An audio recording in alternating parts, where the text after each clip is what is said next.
গভীর রাতে হঠাৎ অনুভব করলাম কেউ আমার দরজায় ধাক্কা দিচ্ছে। হয়তো আমার স্বামী হবে, কিন্তু দরজা খুলে দেখি আমার ভাসুর কেমন জানি এক অদ্ভুতভাবে আমার দিকে তাকিয়ে রয়েছে। আমি তখন নিজেকে বাঁচাতে দৌড়ে গেলাম রান্নাঘরের দিকে। তখন আমার ভাসুর ও আমার পিছু পিছু দৌড়ে গিয়ে আমাকে ধরে ফেলে মাটিতে ধাক্কা মেরে ফেলে দিয়ে আমার সাথে যা করল তা শুনলে বন্ধুরা তোমাদের মাথা গরম হয়ে যাবে। বন্ধুরা, গল্পটি অনেক অনেক ইন্টারেস্টিং। আশা করি গল্পটি শুনে তোমরা অনেক মজা পাবে। তবে গল্পটি শোনার পূর্বে বন্ধুরা, তোমাদের নিকট আমার ছোট্ট একটি অনুরোধ, তোমরা দয়া করে আমার চ্যানেলটি সাবস্ক্রাইব করে আমাকে সাপোর্ট করবে। বন্ধুরা, আমার নাম সৃজ্যোতি। বিয়ে হয়েছে আমার 3 বছর হয়েছে। বিয়ের 3 বছর পর হঠাৎ করে আমার ভাসুর আমার দিকে খারাপ নজরে তাকাতে শুরু করল। আমার স্বামীর সামনে আমার ভাসুর আমার সঙ্গে খাবার কিছু করতে চাইত, কিন্তু আমার স্বামী আমার ভাসুরকে কিছু বলেনি। আমার স্বামী এত টাকা পুরুষ ছিল যে সে নিজেই আমাকে তার দাদার হাতে সঁপে দিতে চেয়েছিল। আসলে আমার স্বামী এবং আমার জানা নেই যখন তারা দুইজনে স্বেচ্ছায় একে অপরের সঙ্গে নোংরা সম্পর্কে জড়িয়ে গিয়েছিল, তখন আমরা কেউই কথা জানতাম না। একদিন আমার ভাসুর যখন ঘরে ছিল না, তখন আমার স্বামীও যেটা নিয়ে একে অপরের সঙ্গে খারাপ সম্পর্ক ছিল, এবং আমার ভাসুর নিজের চোখে নাকি তাদের দুজনকে একসঙ্গে দেখেছিল। তখন আমার ভাসুর আমার স্বামীকে অনেক মেরেছিল। আসলে আমার ভাসুর ও আমরা আলাদা বাড়িতে থাকতাম। আমরা গ্রামে থাকতাম, এবং আমি যে গ্রামে থাকতাম তার পাশের গ্রামে জীবন নামের একটি ছেলের সঙ্গে আমার বিয়ে হয়েছিল। জীবন বাড়ির ছোট ছেলে এবং আমার ভাসুরের নাম হচ্ছে সীমান্ত। বিয়ের 2 বছর পরে আমি কন্যাসন্তান জন্ম দিয়েছিলাম, কিন্তু আমার ভাসুর ও যেটা নিয়ে আমাদের অনেক আগে বিয়ে হয়েছিল, তারপরেও তাদের কোনো বাচ্চা হয়নি। কিন্তু আমার শাশুড়ি এই ব্যাপারে কোনো দিন আমার ভাসুর এবং আমার যেটা নিয়ে কিছু বলেনি, কারণ আমার শাশুড়ি খুবই ভালো মনের মানুষ ছিলেন। উনি আমাকে এবং আমার যেটা নিয়ে অনেক ভালোবাসতেন, কিন্তু আমার শাশুড়ি আমাদের সঙ্গেই পুরাতন বাড়িতেই থাকতেন। আমার ভাসুর যেটা নিজে বাড়িতে থাকত, সেই বাড়িটা আমাদের এই পুরাতন বাড়ি থেকে কিছুটা এগিয়ে গিয়েছিল। সেদিন দুপুরবেলা আমার ভাসুর হঠাৎ করে আমার যেটা নিয়ে নিজের বাড়ি থেকে বের করে টানতে টানতে আমাদের এই পুরাতন বাড়িতে নিয়ে আসে। তার আগে জানি না কেন আমার স্বামী বাইরে থেকে অনেক দ্রুত দৌড়ে এসে বাড়ির ভেতরে ঢুকে রুমে এসে দরজা লাগিয়ে হাঁপাতে লাগল, আর আমাকে বলল আমাদের বাড়িতে কেউ এলে দরজা খুলবে না। আমি বললাম ঠিক আছে। ঠিক ওই সময় আমাদের দরজায় কেউ এত জোরে ধাক্কা দিতে লাগল যে আমার স্বামীর বারণ করা সত্ত্বেও আমাকে বাধ্য হয়ে বাড়ির দরজা খুলতে হয়েছিল। আমি যখন বাড়ির দরজা খুললাম, তখন আমার ভাসুর ধাক্কা মেরে আমার যা থেকে ঘরের ভিতরে ফেলে দিল। আমি তখন রেগে আমার ভাসুরকে বললাম, দাদা, আপনি এটা কেমন ব্যবহার করছেন? দিদিকে এভাবে ধাক্কা দিচ্ছেন কেন? ওই সময় আমার ভাসুরের চোখে অনেক বেশি রাগ ছিল। তারপরে উনি অনেক রেগে চিৎকার করে আমার স্বামীকে ডাক দিলেন। আমার স্বামী যখন তার ঘর থেকে বের হয়নি, তখন আমি ভাসুরকে জিজ্ঞেস করলাম, কি হয়েছে? আমাকে কেউ কিছু বলবে? আমার ভাসুর তখন রেগে আমাদের রুমের দরজা ভেঙে দিয়ে আমার স্বামীর কলার ধরে ঘর থেকে বের করে তাকে জোরে ধাক্কা দিয়ে বলল, তোমার স্বামী আর আমার বউ, এরা দুইজন মিলে আমাকে ঠকিয়েছে। একে তো আমার ভাই বলতে ঘেন্না হচ্ছে, একে তো আমি আজ প্রাণে মেরে ফেলব। আজ আমি একা ছাড়ব না। সাহস কি করে হলো আমার বউয়ের সঙ্গে বাজে সম্পর্ক করার? সব কিছু শোনার পরে আমি তো মাথায় হাত দিয়ে বসে পড়েছিলাম, কারণ স্বপ্নেও ভাবতে পারিনি আমার স্বামী এরকম কিছু একটা নোংরা কাজ করবে, তাও আবার তার নিজের বৌদির সঙ্গে। তারপর আমার স্বামী নিজের ভুল বুঝতে পেরে আমার ভাসুরকে বলল, দাদা, আমি ভুল করেছি, আমাকে ক্ষমা করে দাও। আমার ভাসুর তখন বলল, তুই এটা ভুল নয়, অনেক বড় অপরাধ করেছিস, আর এটার শাস্তি তো পেতেই হবে। তাই আমি এক্ষুনি পঞ্চায়েতে যাব, আর তোর ব্যাপারে সব কিছু সত্যি কথা বলে দেব। পঞ্চায়েতের নাম শুনে তো আমার স্বামী অনেক ভয় পেয়ে বলল, দাদা, তোমার পায়ে ধরছি, তুমি আমাকে যা শাস্তি দেবে আমি মাথা পেতে গ্রহণ করে নেব, কিন্তু তুমি দয়া করে পঞ্চায়েতে যেও না। ওই সময় আমার জানি আমার ভাসুরের পা ধরে বল, আমি ভুল করেছি, আমাকে ক্ষমা করে দাও, এই কথাটাকে আর বাড়াবাড়ি করো না। তাহলে আমাদের বাড়ির মান সম্মান কিছুই থাকবে না। আমার ভাসুর তখন যেখানে চুলের মুঠি ধরে বলল, মান সম্মান আর কিছু বাকি রয়েছে কি? সবকিছু তো শেষ করে দিলি। তুই যা করছিস, তোকে আমি আর কোনোদিন স্ত্রী রূপে গ্রহণ করব না। তুমি যার সঙ্গে মুখ কালো করেছিস, ওর সঙ্গে থাক। ওই সময় আমার শাশুড়ির ঘরে ঢুকে আমার ভাসুর এবং আমার স্বামীকে জিজ্ঞেস করল, কি হয়েছে, তোরা এভাবে চিৎকার চেঁচামেচি ঝামেলা করছিস কেন? ওদিকে আমার শাশুড়ি আমার মাথায় হাত দিয়ে কাঁদতে দেখে আমার কাছে এসে জিজ্ঞেস করল, বোমা, তুমি এভাবে মাথায় হাত দিয়ে কাঁদছে কেন? কেউ তোমাকে কিছু বলেছে? এই বাড়িতে কি চলছে? আমার ভাসুর তখন রেগেমেগে তার মাকে বলল, তোমার ছোট ছেলে আর তোমার বড় বৌমা দুইজন মিলে আমাদের ঠকিয়েছে। আমি নিজের চোখে দুজনকে একসঙ্গে সবকিছু করতে দেখেছি। আমার শাশুড়ি তখন যে টানের কাছে সে বলল, ছি ছি ছি, তুমি এরকম করবে আমি তো কোনোদিন ভাবতেও পারিনি। আজ তোমার জন্য আমার বাড়িতে এত বড় অশান্তি ও ঝামেলা সৃষ্টি হয়েছে। তারপর আমার স্বামী ভাসুরের পা ধরে বলল, দাদা, তুমি যা বলবে আমি তাই করব, কিন্তু দয়া করে পঞ্চায়েত যেও না। আমার ভাসুর তখন বলল, তুই যেমন আমার মান সম্মান নষ্ট করছিস, কি কোনোরকম আমিও তোর মান সম্মান নষ্ট করে দেব? যতক্ষণ না আমি নিজের বদলা নেব ততক্ষণ আমি তোকে ছাড়ব না। আর আমার বদলা তখনই পুরো হবে যখন আমি তোর বউয়ের সঙ্গে বাজে সম্পর্ক করতে পারব। তবেই তুমি বুঝতে পারবে কতটা কষ্ট হয়। ভাসুরের মুখ থেকে এই রকম নোংরা কথা শুনে আমি রেগে গিয়ে বললাম, আপনার কি মাথা খারাপ হয়ে গেছে নাকি? এটা কোনো সমস্যার সমাধান নয়। আপনি আরও বেশি সমস্যা তৈরি করছেন। আর আপনি আমার ভাসুর হয়ে এত অশ্লীল কথা কিভাবে বলতে পারলেন? আমার স্বামী তখন আমার কাছে এসে বলল, দাদা যেটা বলছে তোমাকে সেটা করতে হবে, নইলে দাদা যদি পঞ্চায়েতের কাছে চলে যায় তাহলে আমাদের কি দুর্গতি হবে সেটা তুমি খুব ভালোভাবে জান।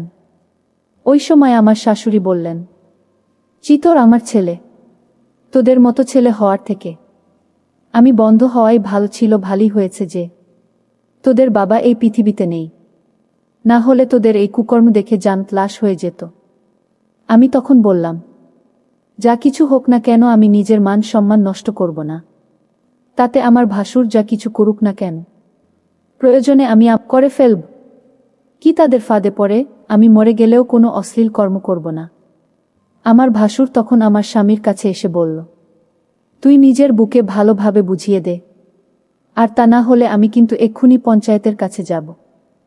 আমার স্বামী তখন বলল, তোমাকে আমার দাদার কথা মানতেই হবে। আমি তখন রেগে আমার স্বামীর গালে একটা থাপ্পড় মেরে বললাম, পাপ করেছ তুমি, আর শাস্তি পাব আমি। একটা কোন ধরনের বিধান, আমি মরে গেলেও এ কাজ করব না। তোমার চরিত্রে দাগ আছে, কিন্তু আমি কোনোদিন আমার চরিত্রে দাগ লাগতে দেব না। আর এই জন্য আমাকে যা করতে হয় আমি তাই করব।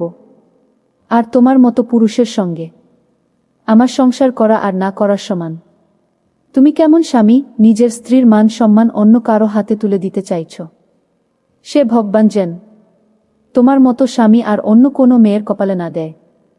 আমি তখন আমার যেটা নিজের কাছে রেগে গিয়ে বললাম, শুধুমাত্র তোমার জন্য আজ আমাদের বাড়িতে এত অশান্তির সৃষ্টি হয়েছে, আর তোমাদের ভুলের জন্য আজ আমার মান সম্মান নিয়ে লোকে খেলতে চাইছে। তোমার এমন কি বাধ্যতা ছিল যার জন্য তুমি এত বড় একটা নোংরা কাজ করলে?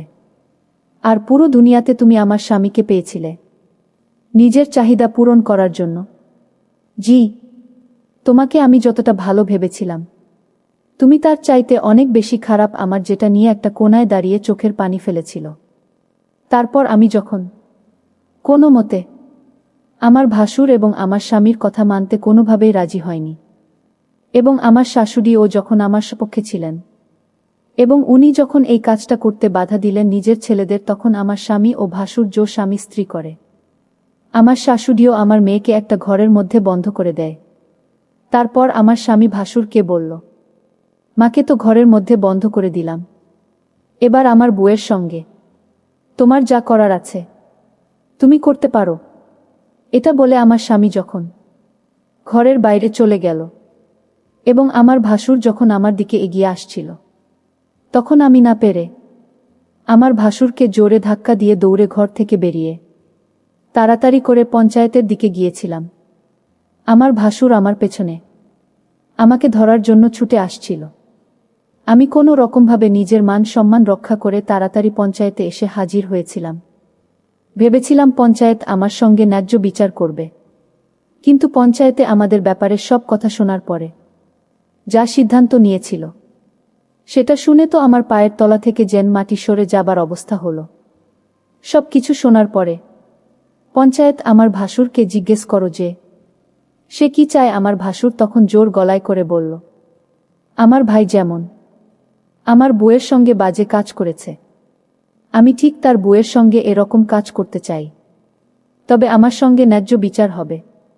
পঞ্চায়েতের যিনি প্রধান ছিলেন তিনি উনার সহকর্মীদের সঙ্গে কিছু আলোচনা করার পরে ঘোষণা করলেন যে আমার ভাসুর যেটা বলছেন সেটাই হবে।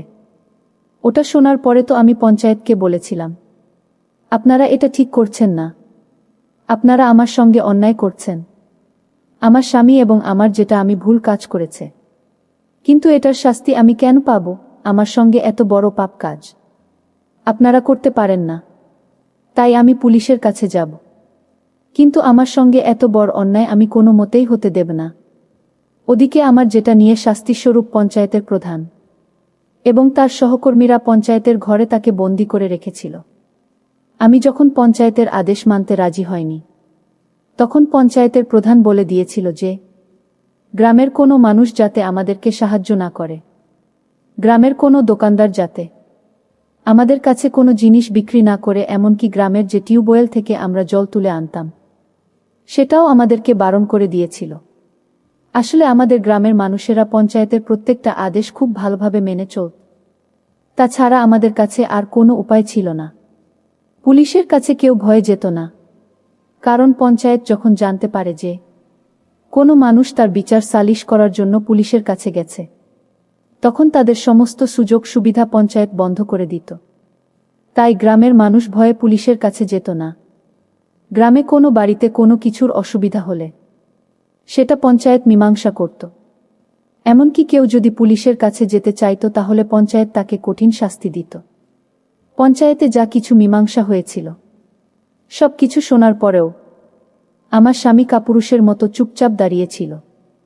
আমার তো এটা ভেবে আশ্চর্য লাগছিল, একটা মানুষের সঙ্গে এত বছর সংসার করার পরেও সে কিভাবে নিজের বুকে ধোঁকা দিতে পারে। শুধু তাই নয়, নিজের কুকর্ম করার পরে তার সমস্ত কুকর্মের ফল আমার ঘাড়ে চাপিয়ে দিতে পারে।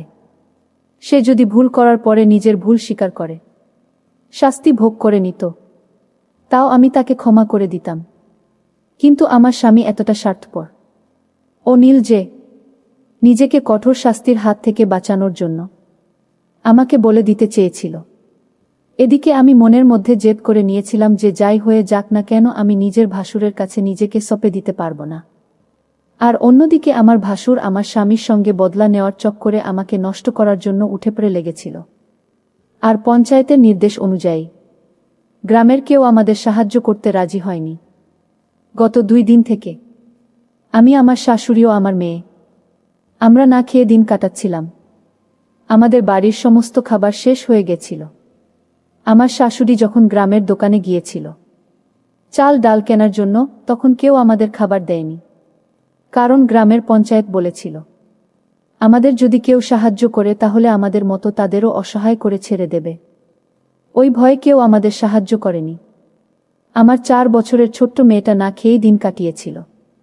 ওদিকে আমার স্বামী শাশুড়ির ভয়ে আমাদের বাড়ি ফেরেনি।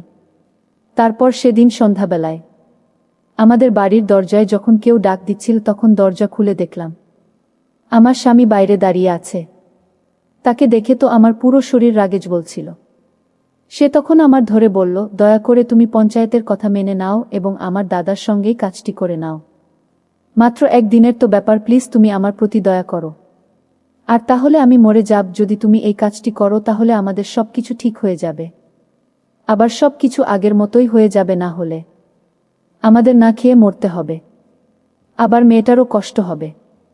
আমি তখন স্বামীর এখান থেকে নিজেকে ছাড়িয়ে নিয়ে বললাম, খোশামোদ আর আমাকে ছোঁয়ার চেষ্টা করবে না। আজ তোমার পাপের ভাগী হয়ে গেছি। আর তোমার জন্য আমার মেয়েটা কষ্ট পাচ্ছে। চিফ ঘৃণা হচ্ছে আমার তোমাকে দেখে। আমার স্বামী তখন আমার দিকে আঙুল দেখিয়ে বলল, সব দোষ তোমার। তুমি যদি দাদার পরামর্শ মেনে নিতে, তাহলে আজ এত খারাপ দিন আমাদের দেখতে হতো না। আমি তখন স্বামীকে বললাম, তুমি কি ধরনের স্বামী যে কোনো রকম দ্বিধাবোধ ছাড়াই নিজের স্ত্রীকে নিজের দাদার কাছে বিক্রি করে দিতে চাইছে? প্রত্যেকটা স্বামীর কর্তব্য হচ্ছে তার স্ত্রীর মান সম্মান রক্ষা করা। কিন্তু তুমি এতটা নির্দয় নিষ্ঠুর নীল যে আমার মান সম্মান নিজের হাতে নষ্ট করার জন্য উঠে পড়ে লেগেছে। আমি তোমাকে কোনোদিন ক্ষমা করতে পারবো না। তুমি আমার চোখের সামনে থেকে দূর হয়ে যাও, নইলে আমি ধাক্কা মেরে তোমাকে বাড়ি থেকে বের করে দেব। ওই সময় আমার শাশুড়ি ঘর থেকে বেরিয়ে এসে তার ছেলেকে দেখে অনেক রেগে গিয়ে ভিতর থেকে একটা লাঠি এনে বলল, বেরিয়ে যা এখান থেকে, না হলে লাঠি দিয়ে তাকে মেরে মেরে দিয়ে যা আমার চোখের সামনে থেকে। আমি তাদের মুখ দেখতে চাই না। ওই কথাটা বলে আমার শাশুড়ি আমার স্বামীকে ঘর থেকে বের করে দিয়ে ভিতর থেকে দরজা লক করে আমাকে ধরে কাঁদতে শুরু করল। আমার শাশুড়ি মা আমার মাথায় হাত বুলিয়ে বলল, আমি যতদিন বেঁচে আছি তোমার সঙ্গে অন্যায় হতে দেব না। আমি তোমার নিজের মা নাও হতে পারি, কিন্তু আমি তোমার শাশুড়ি মা। তোমার জায়গায় যদি আমার মেয়ে হতো, তাহলে আমি তাকে এভাবে রক্ষা করতাম? তুমি আমার নিজের মেয়ে না হলেও তুমি তো অন্য কারো মেয়ে, তাই তুমি একদম চিন্তা করো না। এই বলে আমার শাশুড়ি নিজের হাত থেকে লাঠিটা ফেলে দিয়ে ঘরের ভিতরে চলে গেলেন। আমি তো কিছুই বুঝতে পারছিলাম না যে এবার আমি কি করব। একবারের জন্য আমি ভেবেছিলাম আমার বাবা মায়ের কাছে আমি চলে যাব, কিন্তু আমার বাবা মা তো নিজেরাই খুব অসহায় ছিল। তাদের বয়স হয়েছিল। আমার বাবা মা বৃদ্ধ হওয়ার কারণে কাজ করতে পারত না, এবং আমার দাদা তাদের থাকা ও খাওয়ার দায়িত্ব নিয়েছিল।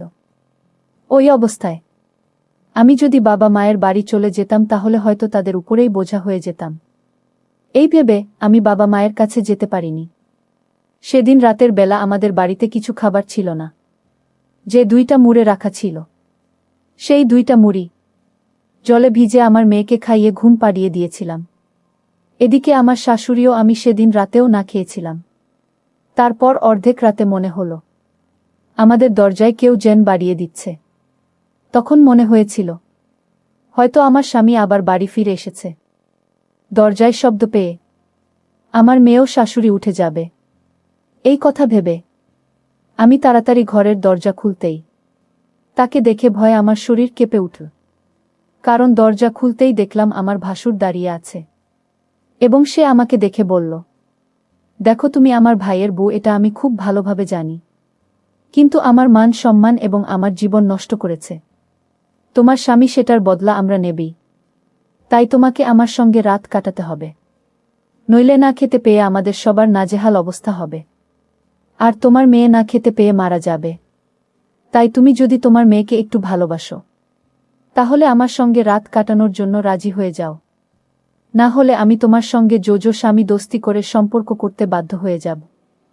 তারপর আমি ভাসুরকে বললাম, আমার মেয়ের চিন্তা আপনাকে করতে হবে না। আমার মেয়ের জন্য এখনো আমি বেঁচে আছি, নইলে কবেই মরে যেতাম। ভাসুরের কথা শুনে আমি তাড়াতাড়ি রান্নাঘরের দিকে যাচ্ছিলাম। তখন উনিও ছুটতে ছুটতে আমার পেছনে এলেন। আমি বুঝে গিয়েছিলাম উনি যেভাবেই হোক আজকে আমার সাথে খারাপই করেই ছাড়বেন। আমি অনেক চিৎকার চেঁচামেচি করার পরেও কেউ আসছিল না, কারণ গ্রামের সবাই আমাদেরকে বয়কট করেছিল। কারণ আমি পঞ্চায়েতের বিচার মেনে নিয়েছিলাম না, বিধায় গ্রামের সবাই আমাদের প্রতি উল্টা ছিল।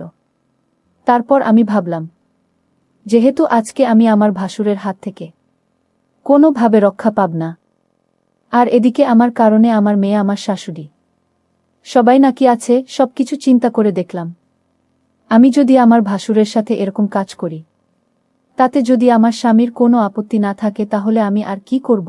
নিজের ইজ্জত বাঁচানোর জন্য অনেক সংগ্রাম করেছি, অনেক চেষ্টা করেছি, আর পারব না। এখন যা করে ভগবানের করবে। এই সব কিছু চিন্তা করে আমি আমার ভাসুরের সাথে বাজে কাজ করতে রাজি হয়ে যায়। আমার ভাসুর এতটাই শক্তিশালী এবং পাওয়ারফুল ছিল যে মনে হচ্ছিল যেন আমার উপর একটি ঘূর্ণিঝড় বয়ে যাচ্ছিল।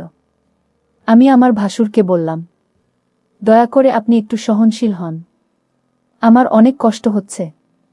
তারপরেও আমার ভাসুর সাথে সারারাত ইচ্ছামতো এক অদ্ভুত কাজ করেছিল। মনে হয় অনেকটা রাগে আমার সাথে এরকম করেছিল। তারপর আমার ভাসুর শান্ত হয়ে সব কিছু মেনে নিয়েছিল।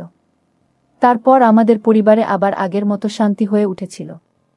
পরিশেষে আমি তোমাদেরকে বলব, বন্ধুরাও কেউ মরে পাবে, আবার কেউ মরে ধাপে। আমার অতীত একই অবস্থা হয়েছিল আমার স্বামীর পাপের কারণে। এর শাস্তি আমাকে ভোগ করতে হয়েছিল। বন্ধুরা, আমি তোমাদের কি বলবো, হয়তো তোমাদের জীবনেও আমার মতো এরকম ধরনের ঘটনা ঘটতে পারে। তাই আমি তোমাদেরকে বলবো, তোমরা অবশ্যই এই পরিস্থিতিতে সাবধানতা অবলম্বন করার চেষ্টা করবে। বন্ধুরা, আজকে এই পর্যন্তই। আবারও আসব তোমাদের মধ্যে নতুন কোনো ভিডিও নিয়ে। ভিডিওটি যদি তোমাদের ভালো লাগে তাহলে একটি লাইক দাও। প্রতিদিন আমি তোমাদেরকে একটা করে নতুন গল্প উপহার দিব। তাই তোমাদেরকে অনুরোধ করে বলছি, তোমরা যদি এরকম ধরনের ইন্টারেস্টিং গল্প পেতে চাও তাহলে দয়া করে আমার চ্যানেলটি সাবস্ক্রাইব করো। পরিশেষে তোমাদের সকলের সুস্বাস্থ্য কামনা করি।